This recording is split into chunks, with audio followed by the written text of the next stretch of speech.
Salam uşaqlar, davam edirik dünya hadisi mövzusundan güvən test tapusunda B qrup tapşırıqlar ilə.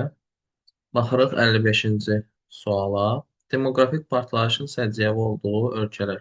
Demoqrafik partlayış əhalinin yüksək sürətlə artım tempidir. Bu da əsasən kasıb ölkələrdə, adını bilmədiyimiz, eşitmədiyimiz ölkələrdə, ərəb ölkələrində daha çox baş verir. Məsələn, burada Avropa ölkələrini çıxacağıq. Rusiyanı, Ukraynanı, Yunanistanı, Polşanı, bu kimi ölkələrdə demoqrafik böhran xarakterlidir. Amma Şərqi Timor, Niger, Mali, Yəmən, Oman, Afrikanın demək olar ki, bütün ölkələri bunlarda demoqrafik partlayışdır. İnsanlar yüksək sürətlə artırlar. Ölkənin əhalisinin sayı 10 milyon nəfər. Bir ildə doğulanların sayı 90 min nəfər, ölənlərin sayı 60 min nəfərdir. Hər 1000 nəfər əhaliyə düşən təbii artımı tap. Biz hər 1000 nəfərə düşən təbii artımı tapmamız üçün gərək ölkədə nə qədər insan artdığını tapaq. Əgər ölkədə 90 min nəfər doğulur, 60 min nəfər ölürsə, deməli 30 min nəfər artır bu bir il ərzində. Və ölkənin əhalisi 10 milyondur. Yəni 10 milyona 30 min nəfər artır. Bəs 1000 nəfərə nə qədər artar? Belə bir tənasüb qurursunuz. 30 mini minə vurursunuz. O da eləyir 30 milyon. 30 milyonu da 10 milyona böləndə eləyir 3. Yəni 1000 nəfərə 3 nəfər artır. Deməli, necə tapdıq? 90 min doğulur, 60 min ölürsə, deməli 30 min artır. Bu 10 milyon nəfər üçün olan göstəricidir. Bəs 1000 nəfərə nə qədər artır? Tənasüb qururuq, cavab alınır 3. Ölkə əhalisinin sayı 11 milyon 600 min nəfər, orta illik artım 0,5% olarsa, hər 1000 nəfərə düşən təbii artımı və 3 il sonra ölkə əhalisinin sayını proqnozlaşdırın, hesablayın. Deməli, ölkədə 11 milyon 600 min adam var. Orta illik artım faizi 0,5%. Gəlin 11 milyon 600 minin 0,5%-ni tapaq. Görək neçə nəfər eləyir bu artım. Yəni illik təbii artım neçə nəfər eləyir? 11 milyon 600 mini 0,5-ə vuranda 5 milyon 800 min eləyir. 5 milyon 800 mini də 100-ə böləndə 58 min eləyir. Deməli, ölkədəki illik təbii artım 58 min nəfərdir. Bu 11 milyon 600 min nəfər üçün nəzərdə tutulub. Bəs 1000 nəfərə nə qədərdir? 11 milyon 600 minə 58 min minə x tənasüb. Buradan da çarpaz vurmalıyıq. 58 mini vurmalıyıq minə. Eləyəcək 58 milyon. Onu da böləcəyik 11 milyon 600 minə. O da eləyəcək 5. X bərabər 5. Deməli, ölkədə hər 1000 nəfərə düşən təbii artım 5 nəfərdir. Bəs 3 il sonra əhali nə qədər olacaq? 1 il 58 min artırsa, 3 ilə vuracaq 3-ə vurur. 58 mini 3-ə vuranda nə qədər eləyəcək? 174 min. 174 min artacaq. 11 milyon 600 mində adam var idi. 11 milyon 600 minin də üstünə 174 min gəlsək, eləyəcək 11 milyon 774 min. Deməli, 1000 nəfərə 5 nəfər artır. 11 milyon 774 min isə insan olacaq 3 il sonra. Bir daha məsələni qısa izah edirəm. Birinci 11 milyon 600 min 0,5%-ni tapdıq. Görək ölkədə nə qədər adam artır. Bu oldu 58 min. Sonra 11 milyon 600 minə 58 min, minə də x götürdük. Çünki 11 milyon 600 min 58 min artırsa, minə nə qədər artır? Bu da alındı 5. Bu oldu bizim 1000 nəfər olan artımımız. Əgər 1 il 58 min artırsa, 3 ilə 174 min artacaq.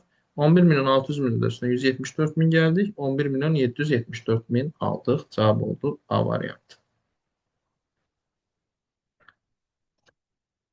Ölkədə əhalinin sayı 2012-ci ildə 15 milyon 240 min nəfər, 2017-ci ildə 15 milyon 610 min nəfər olmuşdur.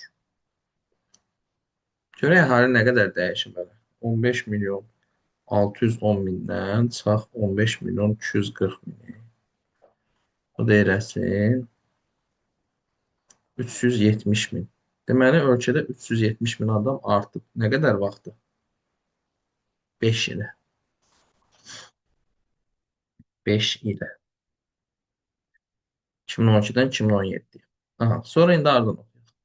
Əhalinin sayı 5 il ərzində miqrasiya hesabına 170 min nəfər artmışdırsa, orta illik təbii artım müəyyən edin. Bu 370 minin 170 mini miqrasiya hesabınadır. Yerdə qalır 200 min. 200 min nəfər isə təbii artım hesabınadır. Orta illik deyirsə, bu 200 min 500 üçün də. Bunu da bölürük 5-ə, o da edir 40. Orta illik təbii artım olur 40 min nəfər. Deməli, nə elədik? 15 milyon 610 mindən 15 milyon 240 mini çıxıb, tapdıq ki, nə qədər əhali artıb? 370 min insan artıb. 370 min insanın 170 mini miqrasiya hesabına artıb. Deməli, 200 mini təbii artım hesabına artıb. Və bu artım 5 ildə baş verib. 2012-dən 2017-yə kimi. Bəs 1 ildə nə qədər olub? 200 mini böldük 5-ə, aldıq 40 min.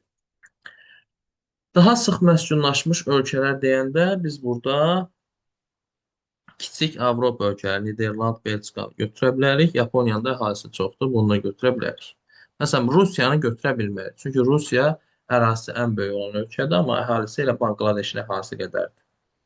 Məsələn, İsveçi götürə bilmərik, çünki Skandinaviya soyuq ərazisidir. Orada sıx yaşamazlar. ABŞ-ı götürə bilmərik, çünki onun da böyük ərazisi Alyaska falan. Orada da insanlar az yaşayır. İspaniyanı götürə bilmərik. Daha doğrusu bu sıxdır İspaniyada, amma daha sıx deyil. Da. Niderland məsələn kiçikdir, Belçika kiçikdir, əhalisi çoxdur. Yaponiyanın da əhalisi artıq 100 milyona yaxınlaşıb, ona görə belə cavabımız A variantı olacaq.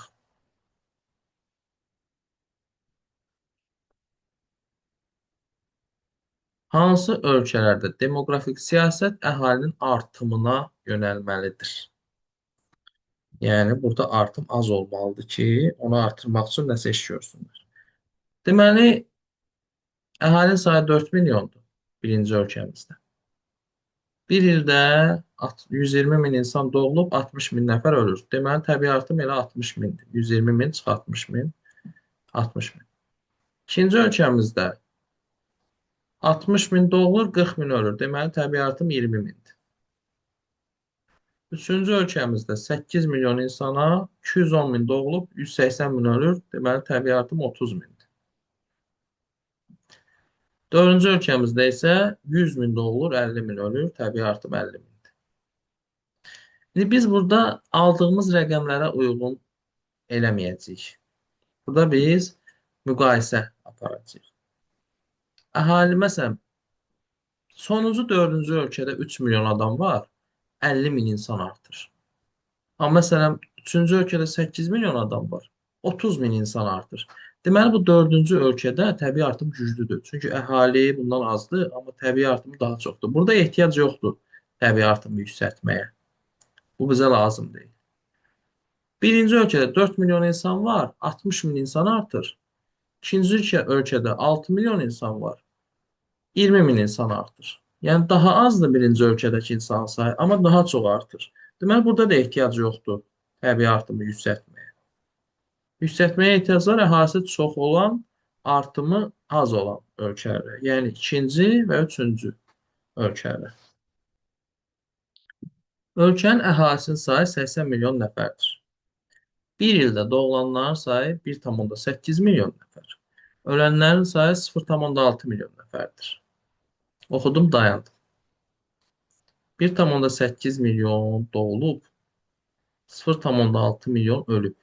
Deməli, təbii artım 1,2 milyondur. Nə qədər insana? 80 milyon insana. 80 milyon insana 1,2 milyon. Bəs 1000 nəfərə nə qədərdir? X. Buradan da 1,2 vur 1000. 1200 böl 80. 15. Daha olur 15. 1280'e böləndə 15.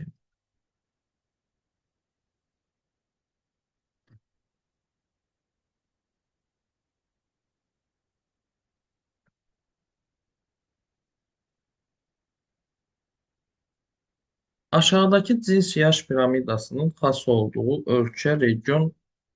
ölkə hansı regionda yerləşir? Deməli, baxırıq ki, uşaqlar, bu aşağı hissə, uşaqlar 0-10 yaş aralığı. 0-10, bu yaşdır bu hissə. Bu sağ tərəf qadın, sol tərəf kişi. Çoxdur, həddindən artıq çoxdur. Amma qoca 80-90 yaşında cəmaət qırılıb gedir. Deməli, burada doğum çoxdur, qocalar da çox yaşamırlar. Yəni, uzunömürlük aşağıdır. Burada biz kasıb ölkə seçməliyik. Çünki bunlar uşaq çox dünyaya gətirirlər. Qocaları da az yaşayır. Ona görə də biz, amma yox, kasıb olmaya da bilər. Kasıblığı şərt deyil. Uşaqların çox olduğu Qərbi Afrikadır. Cavab. Elə düz uyğunlaşdırmışıq da birincidə. Uşaqlar çox dünyaya gəlir, qocalar azdır. Deməli, doğum yüksəkdir, qocalar da az yaşayırlar. Kasıb ölkə, Qərbi Afrika ölkələri. Məsələn, Şərqi Asiya, Çin, Yaponiya, Koreya, bunlarda təbii artım azdır. Qərbi Avropada azdır, Şərqi Avropada azdır, Kanada ilə ABŞ-da azdır. Burada biz təbii artımın yüksək olduğu Afrika regionunu seçməliyik.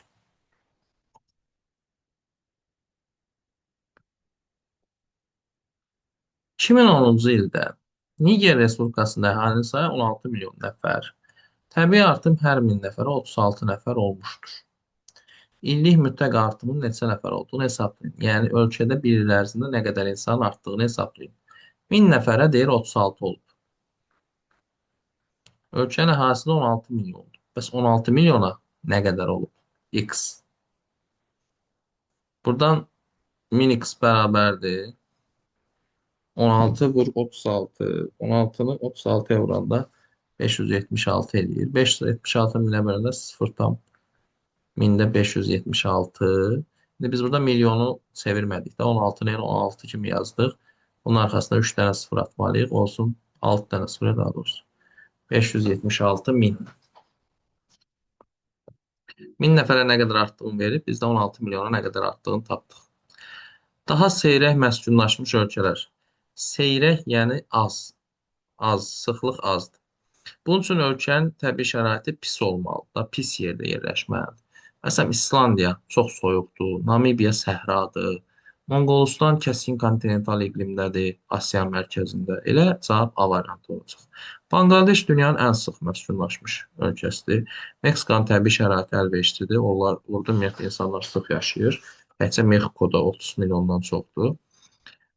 Nigeriyada 100 milyondan çox əhalisi olan ölkələrə aiddir. Belçikada çox sıx yaşayır. Ərazisi kiçikdir, əhalisi çoxdur. Ölkədə işsizlik 30%. İqtisadi cəhətdən fəal əhalinin sayı isə 14 milyon nəfərdir. Ölkənin əmək qabiliyyətli əhalinin sayını müəyyən edir. İşsizlərlə iqtisadi cəhətdən fəal əhalinin cəmi əmək qabiliyyətli əhali deməkdir. Yəni əmək qabiliyyətli əhali 100%-dir. Bunun 30% işsizdirsə, deməli 70% iqtisadi cəhətdən fəal əhalidir. Və bu 70% 14 milyona bərabərdir. Yəni iqtisadi cəhətdən fəal əhali 14 milyondur. Deməli 14 milyon 70%-dir. Bizə isə əmək qabiliyyətli ümumi əhali lazımdır. Bəs neçə milyon? 100%-dir. Buradan da 70x bərabərdir. 1400, 1400 də 70-ə böləndə eləyir 20. Cavab olur 20 milyon nəfər.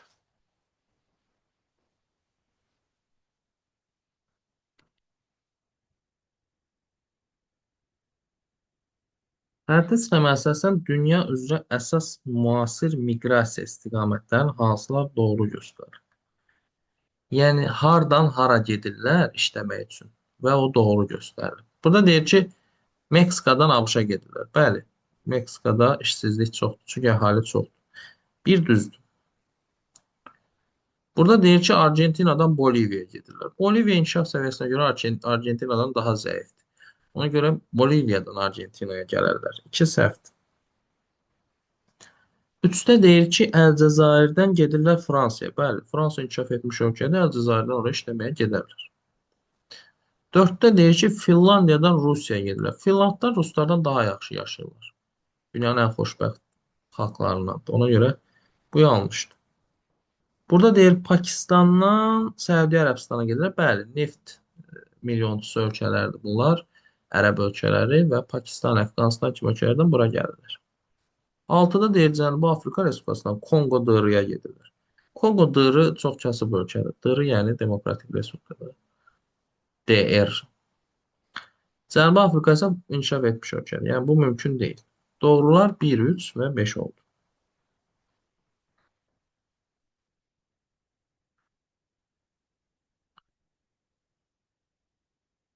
Yalançı urbanizasiyanın səciyyəvi olduğu ölkələr. Yalançı urbanizasiya nədir? Yalançı urbanizasiya daha çox əhalisi çox olan kasıb ölkələrdə baş verir. Belə ki, cəmaət kəndlərdə iş tapırlar, gedirlər şəhərdə işləməyə, amma şəhərdə də qiymətlər bahadır falan, orada özlərini ev ala bilmirlər. Nəticədə gedirlər şəhərin kənarında daxmalar tikirlər, balaca-balaca evlər tikirlər. Bununla da deyirlər ki, biz də şəhərdə yaşayırıq, gəlirlər oradan şəhərdə işləməyə. Yəni gecəqondular tikirlər də belə deyək. Türkiyədə belə deyirlər. Gecəqondu. Məsələn, Braziliyada buna favel deyirlər. Afrikada bidonvil deyirlər. Bu yalançı urbanizasiyanın yarandığı yerlərə. Biz burada inkişafı orta səviyyədə olan, əhalisi çox olan ölkələri seçməliyik. Yəni varlıları seçməyəcəyik. ABŞ varlıdır. Böyük Britaniya varlıdır. Fransa varlıdır. Hindistan əhalisi çox, İndoneziya əhalisi çox, Venezuela əhalisi çox, inkişafı orta. Burada daha çox insanlar böyük şəhərlərdə, paytaxtlarda yaşamaq üçün gəlirlər, amma paytaxtın özlərində ev ala bilmədiyi üçün kənarında özləri üçün gecəqondular tikib yaşayırlar. Cavab 1, 3, 4. Məsələn, burada Türkiyə olsaydı götürəcəkdik, Braziliya olsaydı götürəcəkdik, Meksika olsaydı götürəcəkdik. Bu kimi ölkələr, orta inkişaf səviyyəsində ölkələr. 2005-ci ildə ölkə əhalisinin sayı 4 milyon nəfər idi ki, bunun da 70%-ni əmək qabiliyyətlilər təşkil edirdi. Oxudum, dayandım. 4 milyon adam var imiş. Bunun 70%-i əmək qabiliyyətliymiş. Görək əmək qabiliyyətli əhali nə qədər imiş? 2,8 milyon. 2,8 milyon əmək qabiliyyətli əhali var. Bunu tapdım, indi oxumağa davam edirəm. İşsizliklə əlaqədar olaraq həmin il əmək qabiliyyətli əhalinin 0,5%-i xaricə getmişdir. Xaricə gedənlərin sayını tapın. Əmək qabiliyyətli əhali tapdıq ki, 2,8-dir. Bunun indi biz 0,5%-ni tapmalıyıq. 2,8-in 0,5%-i 2,8-in 0,5-ə vuranda 1,4, 1,4-də 100-ə vuranda 0, deməli 0,14. Bu da nə qədər edir? 14 min. 140 min yox, 14 min. 140 min olsa bu sıfır burada olmazdı.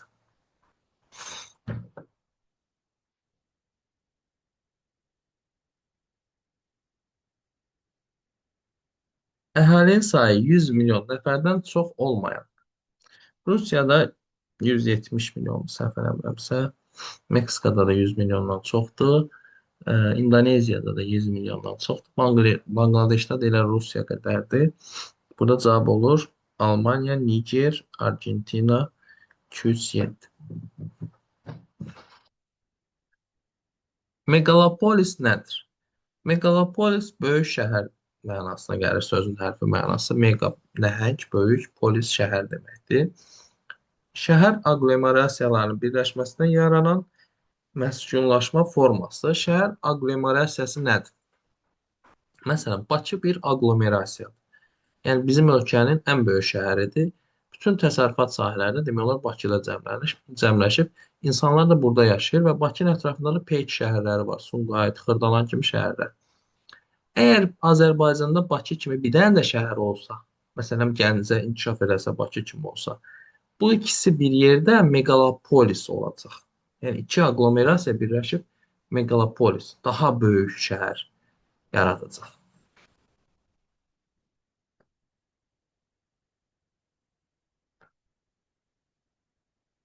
Əhalinin sayı daha çox olan şəhərlər.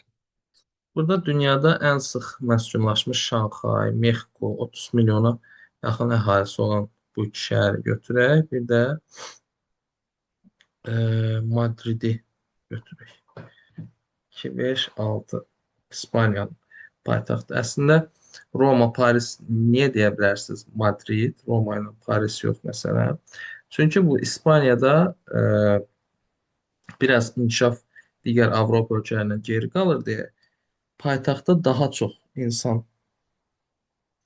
cəmlənib, daha çox insan yaşayır.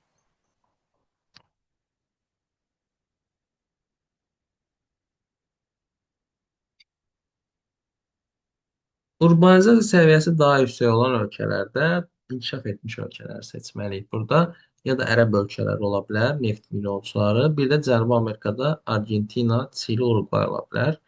Məsələn, Türkmənistan, Özbəkistan, Hindistan, Çad, Tunis, Niger bu kimi yerlər ola bilməz. Varlı ölkələr olmalıdır. İsveçrə, Yaponiya, Avstraliya. Çünki urbanizasiya şəhərləşmə deməkdir.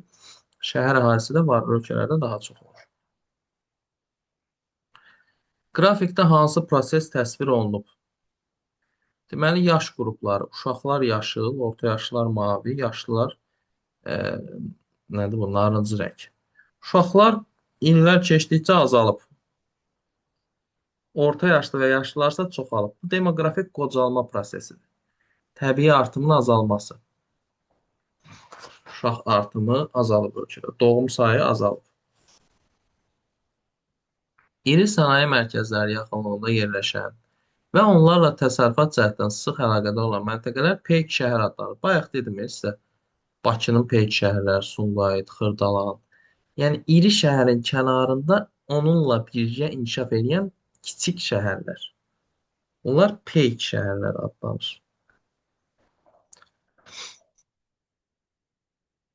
İşləyən əhalinin 80-90%-i mühacirlər. Mühacirlər yəni başqa ölkədən gələn qaçqınlar təşkil edir. Bu ərəb ölkələrinə xas xüsusiyyətdir. Pakistandan, Əfqanistandan, İraqdan gəlirlər bura.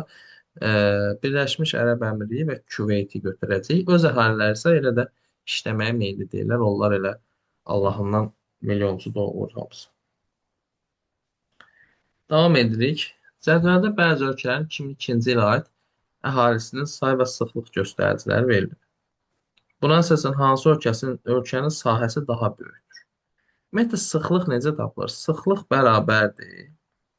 Əhali bölünsün ərazi.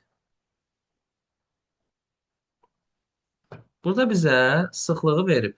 Yəni məsələn 80. 80 bərabərdir. Sıxlıqdır bu. Əhalini də verib 20 milyon. 20 milyon bölünsün X-ə. Yəni ərazini bilmirik. Bunun vasitəsilə biz hamısının 1-dən 5-ə qədər hamısının ərazisini tapacağıq və sonra bunlardan ən böyüyü seçəcəyik. 20-ni məsələn 80-ə böləndə eləyir 0,25. 30-u 75-ə böləndə eləyir 0,4. 8,1-i 90-a böləndə eləyir 0,09. 75-i 250-yə böləndə eləyir 0,3. 11-i 110-a böləndə eləyir 0,1. Bunların içərisində ən böyük hansı oldu? 0,4. Yəni ikinci ölkəmiz.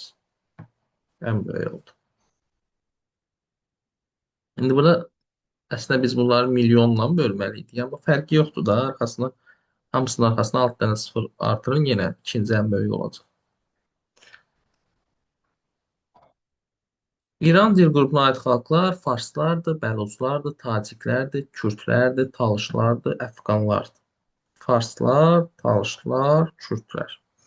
Avarlar Qafqaz dil ailəsidir, özbəklər Altay dil ailəsidir, ərəblər Afroasiya dil ailəsidir. İran dil qrupu isə Hind-Avropa dil ailəsinə aid.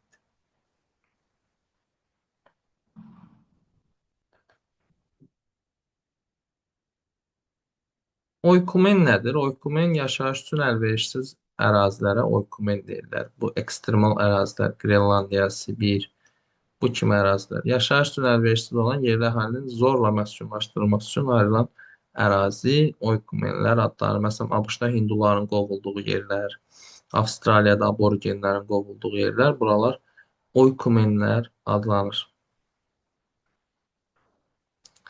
Xəritə sxematizasiyasının rənglənmiş ərazilərə aid olan xüsusiyyətlər. Avstraliya, Yeni Zelandiya, Yaponiya, Cənubi Koreya, Avropa, Şimali Amerika. Bunlar hamısı inkişaf etmiş ölkələrdir. İnkişaf etmiş ölkələrdə də nə olar? Təbii artım yüksək yox, az olar. Bunu çıxaq. Əhalinin əksər hissəsi İslam olmaz, Xristiandır bunlar hamısı. Təbii artım aşağıdır. Kişilər yox, qadınlar üstün olar Avropa ölkələrində və xidmət sahələrində çalışırlar. Xidmət sahələri nədir? Tibbdə, təhsildə, e, məsələn, restoranlarda, kafelərdə, ticarət mərkəzlərində bu cür ölkələr daha çox xidmət göstərməklə məşğuldur. Ona görə cavabımız 3-5 olacaq.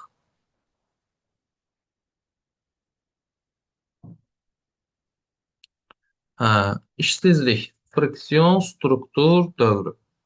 Friksion işsizlik nədir? Friksion işsizlik varlı ölkələrdə baş verir. İşçi öz işini bəyənmir, oradan çıxır başqa iş axtarır. Həmin o iş axtardığı dövr friksion işsizlik dövrüdür. Struktur işsizliyi odur ki, insan bir iş görürdü, onu indi texnika, texnologiya əvəz edir. Artıq insana ehtiyac yoxdur, onu işdən çıxarırlar. Həmin dövrdəki işsizlik struktur işsizlik. Dövr işsizliyi isə ən pisidir. Müharibə vaxtı, pandemiya vaxtı, iqtisadi böhran vaxtı uzun müddətli zavodlar, fabriklər, iş yerləri bağlanır. Nəticədə dövri işsizlik başlayır. İndi görək bunlara uyğun nələr var. Müəssisənin iş fəaliyyəti müvəqqəti dayandırması, yəni bu böhran, müharibə, pandemiya bununla əlaqədar ola bilər. Bu dövrüdür. İş şəraiti işçini qane eləmir, işini bəyənmirsə bu friksiyondur. Böhran, bunu dedik, dövrüdür. Mütəxəssisə ehtiyacın azalır. Yəni bunu artıq robotlar əvəz edir. Bu da strukturdur. B, D, A, C. C variantı. Əhalinin cins yaş dəyişmə kişilərin üstünlük təşkil etdiyi ölkələrə İslam ölkələrini seçəcəyik bura. Məsələn, Kanada, Norveç, İspaniya, Portuqaliya, Polşa, Çexiya, Xorvatiya, Ukrayna bura aid deyil. Angola, Bangladeş, Əfqanistan, Nepal hansı pis gündə yaşayırsa orada kişi çoxdur. Hansı yaxşı yaşayırsa orada qadın çoxdur. Yəni bir sözlə belədir vəziyyət.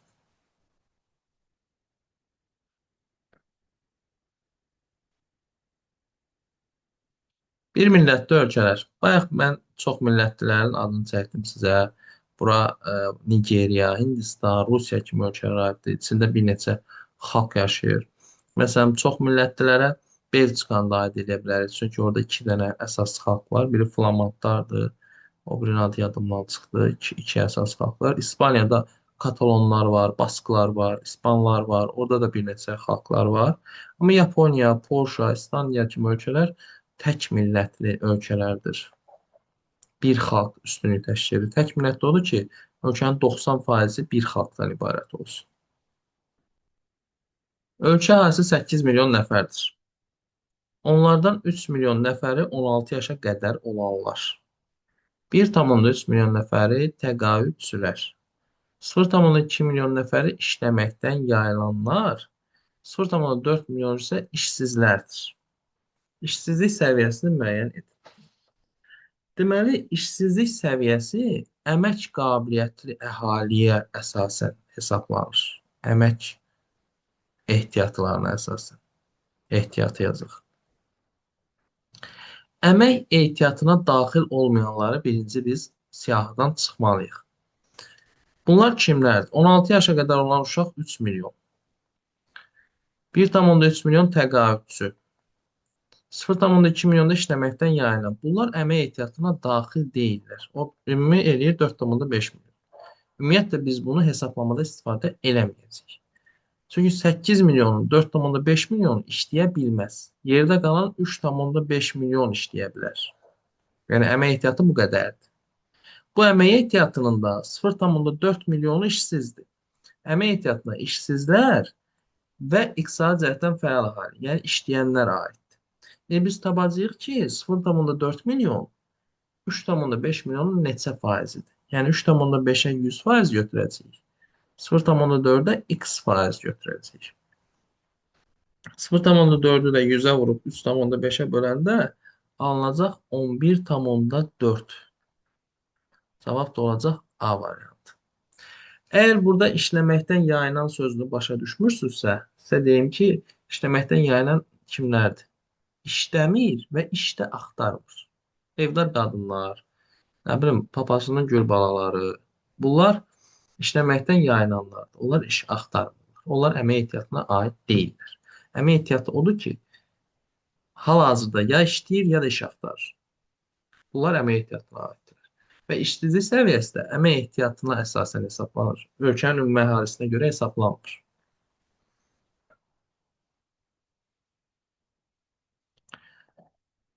2010-cu il üçün tərtib olunmuş cins yaş piramidasına əsasən demoqrafik böhran hansı illərdə baş verdiyini müəyyən edin. Baxırıq ki, demoqrafik böhran bax burada baş verir. Bu da hansı yaş aralığıdır? 11-15. Yəni bu indi 11-15 yaşı olan uşaqlar demoqrafik böhran vaxtı doğulublar. İndi də 2010-cu ildir. Bəs bu uşaqlar nə vaxt doğulub? 2010-dan bir dəfə 10 çıxar, 11 çıxacağıq, bir dəfə 15 çıxacağıq ki, görək bu uşaqlar nə vaxt olub. Bir dəfə alınacaq 1999, bir dəfə də alınacaq 1995. Yəni 1995 və 99-cu illərdə ölkədə demoqrafik böhran baş verib. Yəni azalma, doğum sayında azalma baş verir.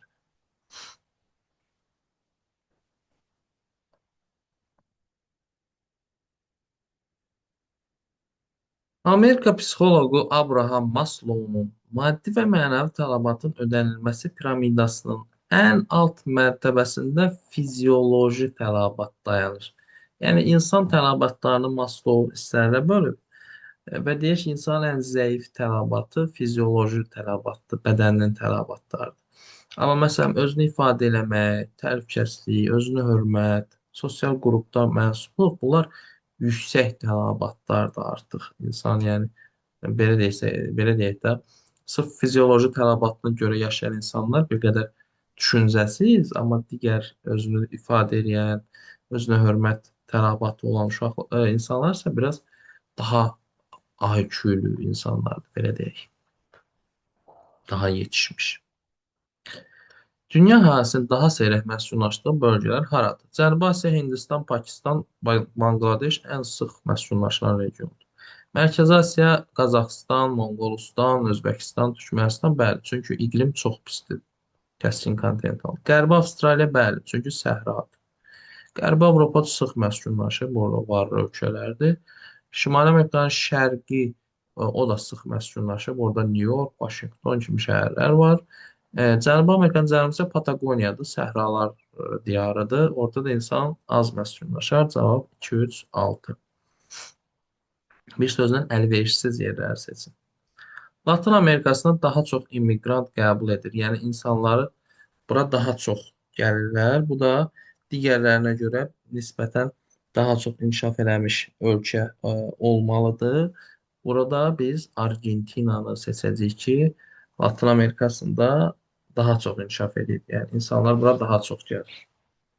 Braziliya da digərlərinə nisbətən inkişafı güclü olan ölkədir. Amma Braziliyada artıq insanlar çoxdur, həddindən artıq gecə qondularda falan yaşayırlar. Ona görə Argentina bu dəqiqə daha əlverişlidir.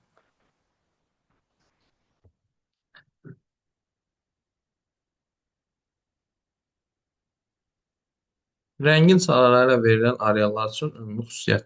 Bu nədir? Cənubi-Şərqi Asiya daha tündür, Qərbi Avropa daha tündür. Bu səhralar bomboşdur, Sibir bomboşdur, Qrenlandiya, Kanada şimalı səhra bomboşdur. Deməli, bunlar insanların yaşadığı yerlərdir. Bura əhalinin sıxlığının yüksək olduğu ərazilərdir.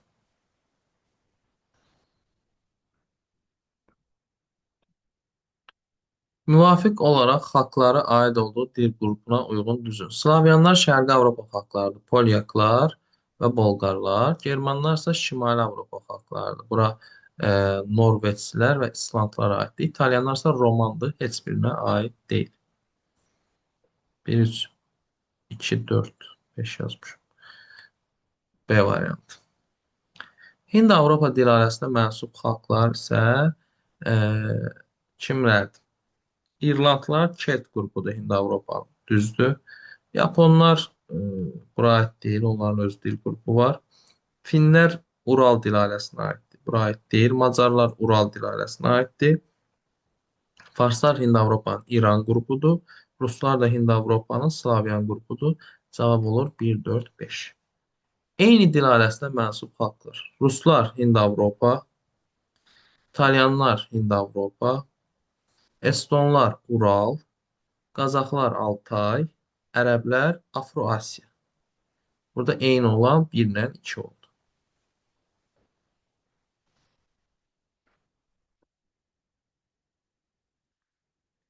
Hansı ölkələrdə Hind-Avropa dil ailəsinə mənsub xalqlar üstündür? Fransada bəli, e, bunlar romandılar. Oman ərəbdilər. Burada Afro-Asiyadır, bunu atdıq. İran farslar, İran qrupu, bunlar Hind-Avropadır. Misir ərəbdir. Bu da Afro-Asiya, bunu da atdıq. İspanlar romandılar, Braziliyalılar romandılar, Portuqallar qrup buranı. Almanlar germandılar, üçü də Hind-Avropaya aiddir. Cavab C-dir. Türklər Altaydır, Liviyada ərəbdir, Qazaxlar da Altaydır, bunları çıxırıq. Monqoloid dilinin üstünlük təşkil etdiyi ölkələr. Zambiya Afrikada, orada Negroiddir. Moldova Avropada, orada Avropoiddir. Argentinada Avropalılar yaradıb, orada Avropoiddir. Yeni Zelandiyanı da Avropalılar yaradıb, orada Avropoiddir. Laos, Kamboca, Hindçin yarımadası ölkələr isə çəkik gözlülərdir. Bunlar Mongoloid irqinə aiddirlər. Avropa xalqlarından hansılar Hind-Avropa dil ailəsinə mənsub deyil? İrlandlar Hind-Avropanın Kelt qrupudur. Yunanlılar Hind-Avropanın Yunan qrupudur. Macarlar Ural dil ailəsinin Finiqor qrupudur. Finlər Ural dil ailəsinin Finiqor qrupudur. Polyaklar Hind-Avropanın Slavyan qrupudur.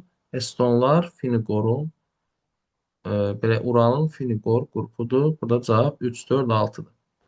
Ümumiyyətlə Avropadakı bu üç xalq testdə çox düşür.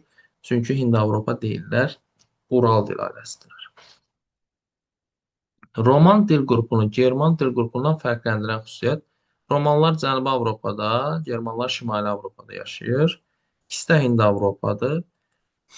Bu qrupa daxil olan xalqlar Latın Amerikası ölkələrinin əksəriyyətini təşkil edir. Bəli, Romanlar bütün Latın Amerikanın əksəriyyətini təşkil edir. Meksika, Argentina, Braziliya, Venezuela, Kolumbiya. Çünki buraları İspan və Portuqallar işğal edib.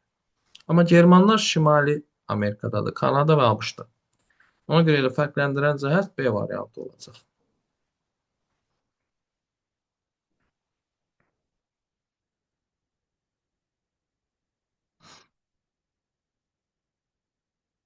Bu öbür variantları təhlili ürəyimizdə qalmasın. Bu qrupa aid olan xalqlar xristian dinin protestant təriqətinə etiqad edirlər. Bunların heç biri protestant, daha doğrusu Germanlar protestantdır, Romanlar katolikdir. Yəni bu Germanlı Romandan fərqləndirdi. Romanı Germandan yox. Şimali Avropa xalqları da Germandır, yenə German Romandan fərqləndir. Bizdən Romanı Germandan fərqləndirən istəyir. Serblər, Xorvatlar, Çexlər isə Slavyandır, bunların heç bir nailiyyəti yoxdur. Əhalinin təbii artımı aşağı. Aşağısı Avropa ölkələri. Andorra, Liechtenstein, Monako. Yüksəkdirsə başqa ərazidə yaşayan kasıb ölkələr. Nauru, Maldiv, Sent-Kitts, Nevis. Bunda 2-yə götür. 1, 3, 5, 2, 4, 6.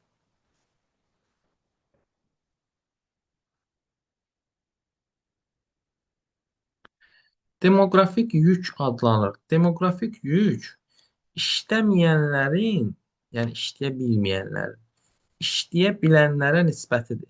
İşləyənlərə. Yəni ki, demoqrafik yük pensionerlər, uşaqlar, işləməkdən yayınanlar, işləyən insanlar üçün demoqrafik yük hesab olunur. Yəni onların pensiyası, sosial təminatını işləyən insanın vergiləri ilə ödəyirlər.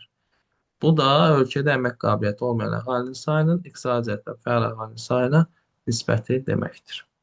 Roman, German, Slavyan dil qruplarından heç birinə aid olmayan xalqlar, Çexlər Slavyandır, Xorvatlar, Makedonlar Slavyandır, İspanlar Romandır, Flamandlar Vallonlar biri Roman, biri Germandır. Yunanlar Yunan qrupudur, Albanlar Alban qrupudur, xüsusi qrupdur. Bunlar indi Avropada heç bir qrupa aid deyil. İslam dininin geniş yayıldığı Afrika ölkələri, Şimali Afrika ölkələri seçəcəyik burada. Məsələn, Kamerun Mərkəzi Afrikadır, Uganda Mərkəzi Afrikadır, Zambiya, Zimbabve Cənubu, Lesotho, Svaziland Cənubi Afrikada. Amma Mali, Niger, Senegal, Mavritaniya Şimali Afrika regionudur. Ona görə bunlarda İslam dini daha məşhurdur. Ərəblərin təsiri altındadır.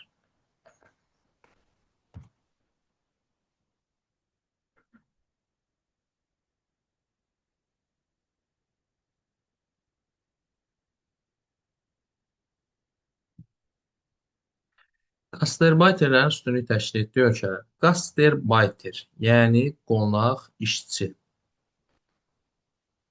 Qonaq işçi Avropa ölkələrinə gəlib işləyənlərə deyirlər. Əsasən də İsveçrə və Lüksemburqa gəlirlər qasterbayterlər.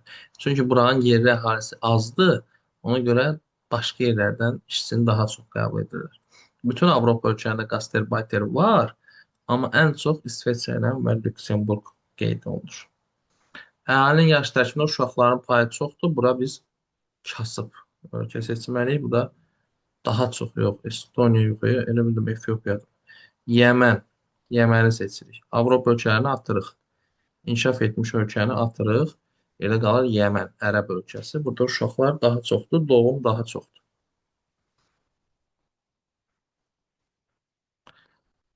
Bu bayaq izah eləmişdim. Sizə bayaq yox, A qrup testlərdə radial model, xətti model, sahilyanı modeldir. Radial model bu dairəvi məskunlaşma formasıdır. Buna radial model deyilir. Bir xətt üzrə məskunlaşmaya xətti model deyilir. Dəniz sahilində məskunlaşmaya sahilyanı model deyilir. Niyə variantı olur?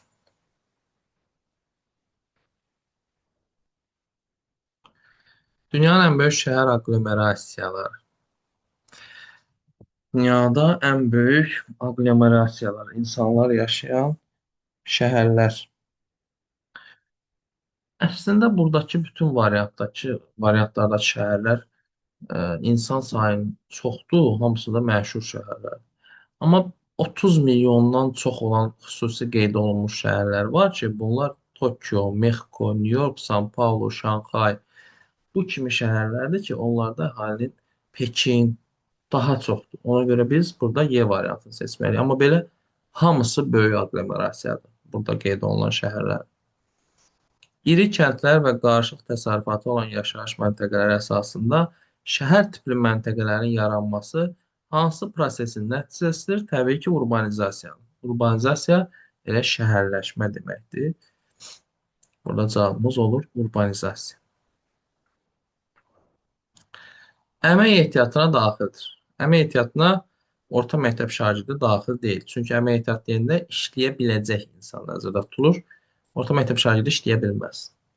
Uzun müddət xəstə olduqdan sonra işindən imtina etməyə məcbur olan sürücü.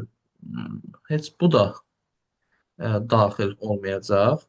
Çünki daha iş qabiliyyətini itirib da bu uzun müddət xəstədir, daha işindən imtina etməyə məcburdur. Təqaüdə çıxmış baytar da daxil deyil, çünki artıq təqaüddədir, işləyə bilməz. İxtisasına uyğun iş tapmayan kollec məzunu daxildir. Çünki bugün tapmırsa da sabah tapa bilər. Hər an işləyə bilər.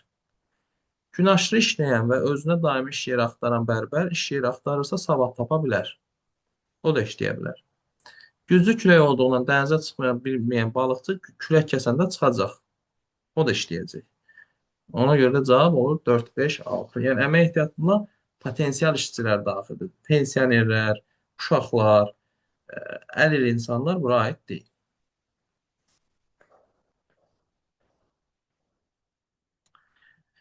Çoxmillətli olmasına baxmayaraq unitar inzibati ərazi quruluşunda olsun.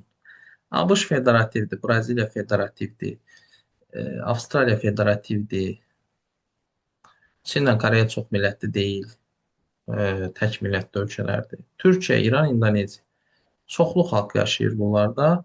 Türkiyədə məsələn Kürdlər, Suriyalılar, türklərin özü, İranda farslar elə 30 milyon azərbaycanlı, İndoneziyada 100-ə yaxın xalq var. Yəni bunlar çox millətlidir, amma federativ deyillər. Hokkaido megalopolisi bura Tokyo, Hokkaido aiddir. Təbii ki, söhbət Yaponiyadan gedir. Hokkaido. Kənd məskunlaşmasının dağılıq forması bu fermalar, rançolar, bunlar kənd təsərrüfatının dağılıq formasıdır. Məsələn, burada bir ferma, 1 kilometr sonra bir dənə ferma, 2 kilometr sonra bir dənə ferma. Amma qrup halı desə, məsələn, bizdəki kəndlər kimi gedirsən, qonşu qonşuya da bu qapıdan çıxıb o qapıya girirsən. Dağlıq formada isə qonşu olmur, belə deyək. Bu da ərazisi böyük olan ölkələrdə baş verir ki, ərazi böyükdür, əhali sıx deyil. Ona görə biz burada Avstraliyanı seçməliyik. Ərazisi kiçik olan ölkələrdə insanlar sıx, yaxın-yaxın qrup halında yaşayır. Ərazisi böyük olan ölkələrdə isə daha çox dağınıq formada yaşayırlar ki, ölkənin hər tərəfində yayıla bilsinlər.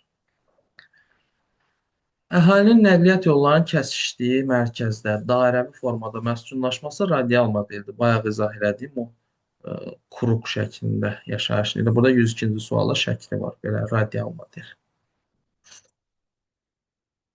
Dairəvi yol kənarında yaşayırlar ki, hər yerə getmək asan olsun. Sumok adlanır. Sumok tüstüdür da şey. İri şəhər aqlomerasiyalarında havanın çirklənməsi nəticəsində yaranan tüstü duman. Sumok. No smoking.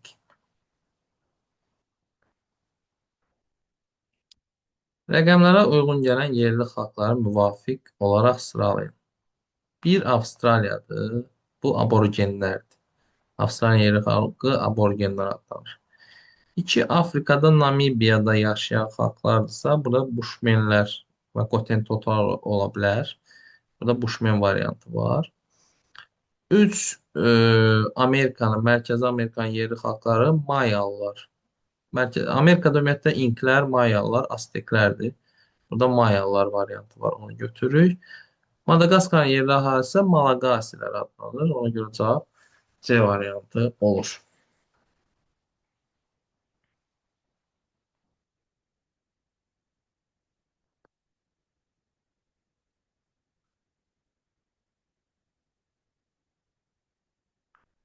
Yüz on iki. Polyak xalqı Şərqi Avropada yaşayır, Slavyan dil qrupuna aiddirlər, doğrudur. Əfqan xalqı Cənub-Qərbi Asiyada, İran dil qrupuna aiddir, doğrudur. Benqallar Şərqi Asiyada yox, Cənubi Asiyada yaşayırlar, Hindistanda və Monqol dil qrupunda deyirlər, Hindari dil qrupundadırlar. Ərəblər Şimali Afrikada yaşayır və Sami Hami dil qrupundadırlar. Gürcülər Cənub-Qərbi Asiyada yaşayır, amma Roman yox, Kartveldilər onlar. Portuqallar Cənubi Avropada yaşayır, amma German yox, Romandılar. Cavab olur 1, 2, 4.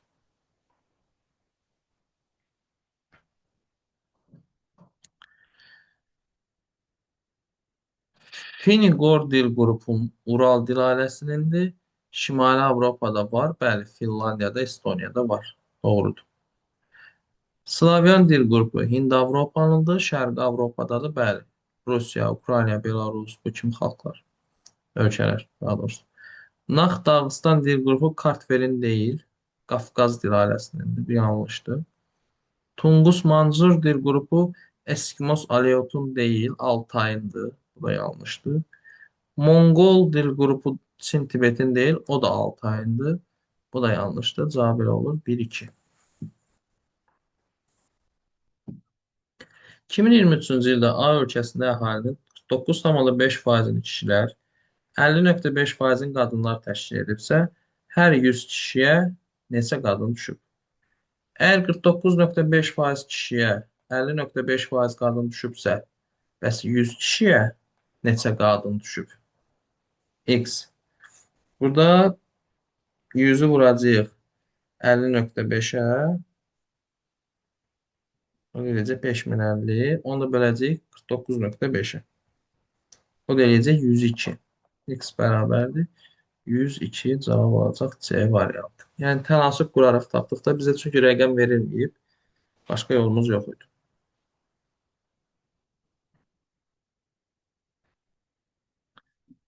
Slavyan xalqların hansı qərb sivilizasiyasına aid deyil? Qərb sivilizasiyasına aid deyilsə, yəqin onda pravoslav sivilizasiyasına aid olacaq. Düzdür, bu sivilizasiyalar uşaqlar artıq qəbuldan çıxarılıb, sizə düşməyəcək. Çexlər qərbdir, Polyaklar qərbdir, Slovenlər qərbdir, Xorvatlar qərbdir. Amma Bulqarlar nisbətən şərqdə yerləşir. Onlar pravoslav sivilizasiyasına aiddirlər. Amma sivilizasiya sizə düşməyəcək, bir daha deyirəm. Cənubi Asiyanın şəhər aqlomerasiyalarını müəyyənləşdirin. Elə A variantı olacaq burada yəqin ki, çünki Kəraçi, Mumbai, Kəlküttə bunlar Pakistan və Hindistanda yerləşirlər. Orada Cənubi Asiya regionudur. Osaka Yaponiyadır, Şərqi Asiyadır. Jakarta İndoneziyadır, Cənub-Şərqi Asiyadır. Pekin Çindir, Şərqi Asiyadır. Detroit ABŞ-dır, ümumiyyətlə Amerika. Ona görə cavab elə A variantıdır. Demoqrafi keçidin ikinci mərhələsi. Demoqrafi keçidin 4 mərhələsi var. Birinci mərhələdə təbiətdən asılılıq, yüksək doğum, yüksək ölüm. İkinci mərhələdə tibbin inkişafı ilə yüksək doğum qalır, amma yüksək ölüm azalır, aşağı ölüm olur. Nəticədə demoqrafik partlayış baş verir. Məsələn, burada ə, əhali artımının ənənəvi tipi, bəli, partlayışçı ənənəvi tipdir. Əhalinin sürətli artımı demoqrafik partlayışdır, bəli. Doğumun yüksək göstəriciləri saxlanılır, lakin səhiyyənin inkişaf sayəsində ölüm azalır, bəli. Yüksək doğum, yüksək ölüm, təbiətdən asılılıq bu birinci mərhələyə aid olan bir şeydir. Ona görə cavab D variantıdır. Afrika və Asiyada isə demoqrafik partlayış olan ölkələr var.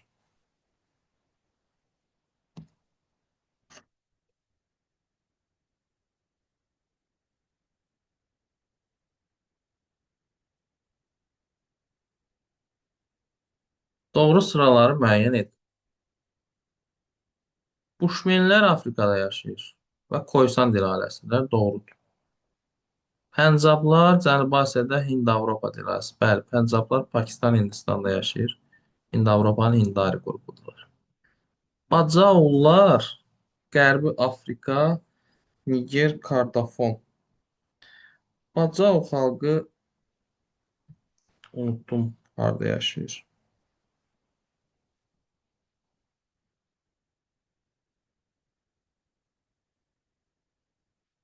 Qoy onu axtarışa verim.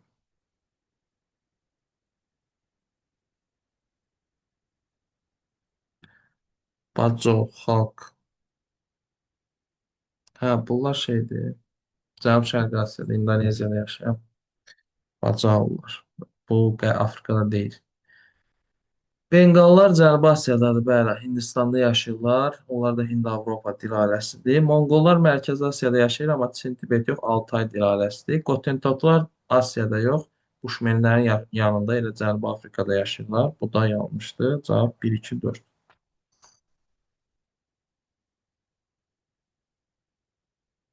Gürcülər hansı dil ailəsinə mənsubdur? Gürcülər Kartvel dil ailəsinə mənsubdur. Macarlarla eyni dil ailəsinə mənsub olan Avropa xalqı. Macarlar Ural dil ailəsinə mənsubdur. Onlara da finlərlə estonlar aid.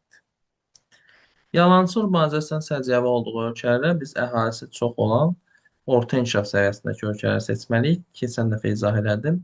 Keçən sualda yalançı urbanizasiya kasıb ölkələrdə cəmaət gəlir, əsas şəhərin kənarında gecə qondular qururlar və yalan yerə şəhərin sahəsini böyüdürlər. Bura Braziliyadakı favellər aiddir. Meksikanı və İndoneziyanı götürə bilərik.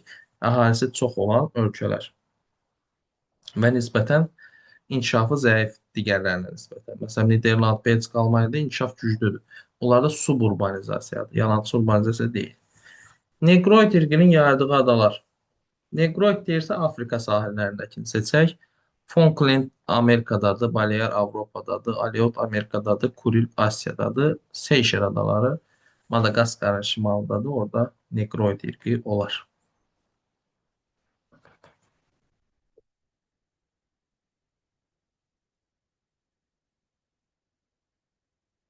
A ölkəsi ilə bağlı uyğunsuzluq. Uyğunsuzluq. Cənubi Avropada yerləşən A ölkəsi sahəsinə görə Cənubi Avropada ən böyük. Yəni İspaniya. Qərbi Avropada isə ikincidir. Qərbi Avropada birinci Fransadır, ikinci İspaniya.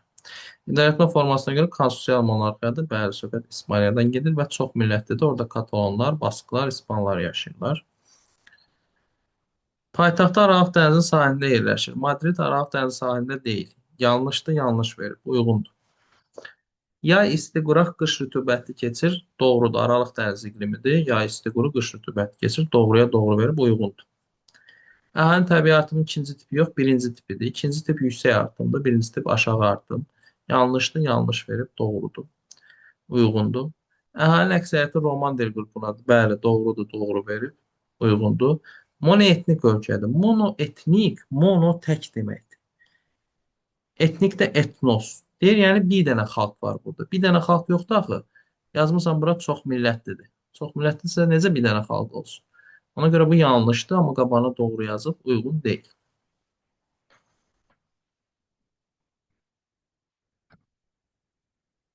Mono təkdir. Məsələn, monoloq sözündə o dialoq iki nəfərin, üç nəfərin elədiyi monoloq tək adamın danışır. Xəritə sırasında demoqrafik keçirin dördüncü mərhələsi. Dördüncü mərhələdə inkişaf etmiş ölkələrdir ki, bunlarda artıq təbiatın mənfi olur. Birdə demişik təbiətdən asılılıq, ikidə partlayış, üçdə böhran, dörddə isə artıq mənfiyə düşür. Bunlar da kimlərdir? Avropa ölkələri, İsveç, Almaniya, bir də inkişaf etmiş Yaponiya. Məsələn, ərəblər, afrikalılar ikinci mərhələdədir. Partlayış da olardı insan artımında.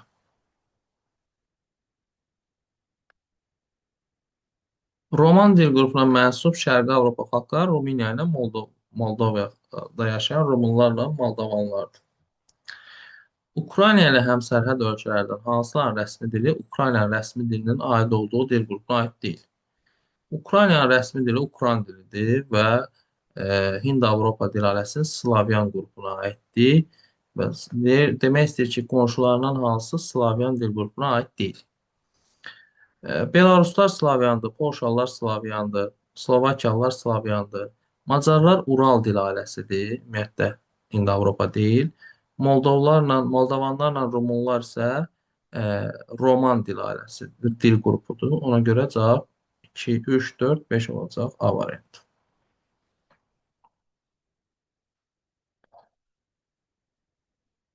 Belə buydu. Friksiyon, struktur və dövri işsizlik. Müəssisəyə yeni avadanlıqların gətirildiyi üçün bir çox işçilər işdən azad olunur. Bu struktur işsizlikdir. Struktur işsizlikdə işçini aparatlar, robotlar əvəz edir, işçini işdən çıxarırlar və olur struktur işsiz. Savadlı mütəxəssisi iş şəraiti qane etmədiyi üçün öz iş yerini dəyişir. Bu friksiyon işsizlikdir. Friksiyon işsizlikdə iş yeri bəyənmirsən və iş yeri dəyişirsən. İqtisadi böhranda isə, pandemiyada, böhranda, müharibədə isə dövri işsizlik baş verir. SFD. SFD. Hanı SFD? D variantı.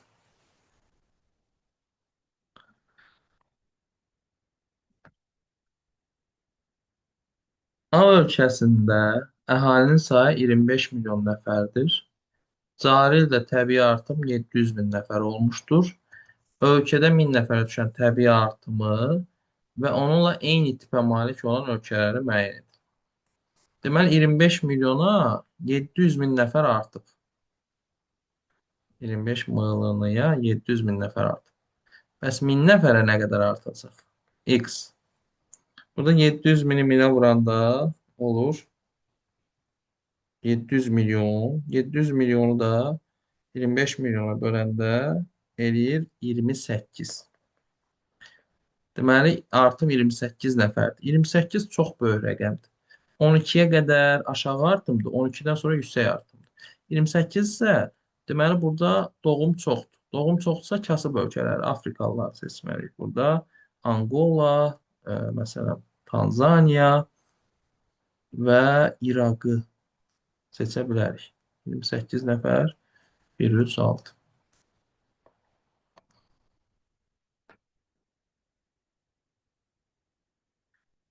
Bəli, bugünkü videomuzda bu qədər. Növbəti videoda C qrup tapşırıqlara baxarıq. Sağ olun.